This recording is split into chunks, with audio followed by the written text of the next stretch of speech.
Welcome to part 2 of the Trip Planner tutorial.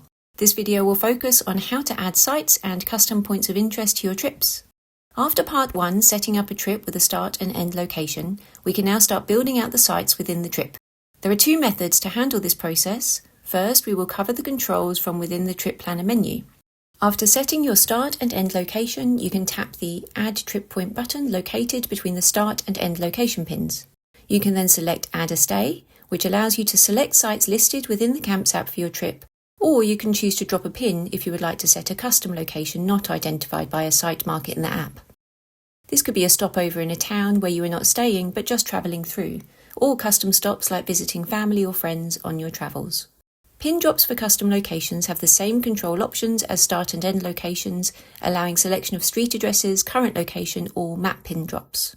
To add an existing campsite to your trip, simply tap the Add a Stay button. You will then be presented with a search bar and a few additional controls.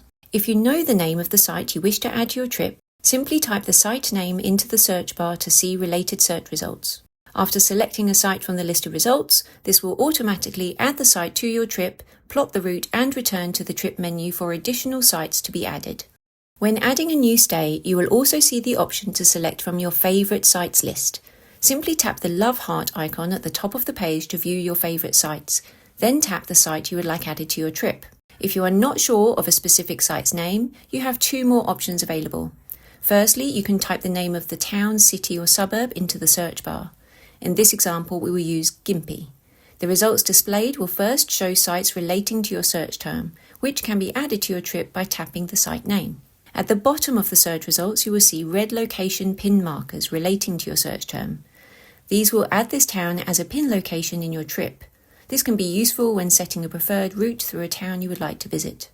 We will now move over to the map view for further exploration. This can be done from the Trip Planner controls. Tap Add Trip Point, then select Add a Stay and choose Switch to Map, or by tapping the Explore tab at the bottom of the page. We will also switch on our trip route marker on the Explore page map so we can see our current trip's route on the map to help better plan our next stop based on the current route set. In Map View, you will see several icons in grey down the right edge of the screen.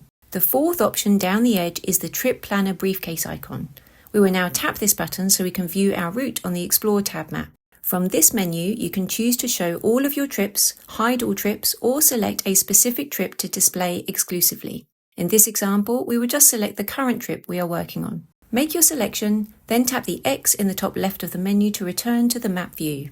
You will now see your route plotted on the map for further exploration and can now manage the addition of new sites directly from the Explore map. Using the Explore tab is the best way to add new sites to your trips, with the Trip Planner tab being used for customizing your trip further. You can explore your route manually via normal map controls or use your searches to move to a location on the map to explore in more detail. We will again search for Gympie, then select the red location pin to move to that area on the map. Now you can explore along your plotted route and find new sites for your adventures. In this example, we will add a new stay along our current route. Simply tap on a site to view its summary information. If you are happy with the selection, now tap the Trip Planner icon at the top of the listing and this site will be added to your current trip. The app will automatically add the site to your trip you are currently working on, then tap the back arrow in the top left corner to return to the Explore map. If the site selected is not suitable for your current trip, but maybe another adventure in the future, you can also choose to create a new trip and add that site to that instead. As default, new sites will be added to the end of your current trip before the endpoint location. You can then use the Trip Planner tab if you would like to reorder sites or make additional notes, record photos, etc. This video completes the addition of new sites for your trips. Part 3 will cover editing and customization of your trips. We hope you found this tutorial helpful. Happy travels!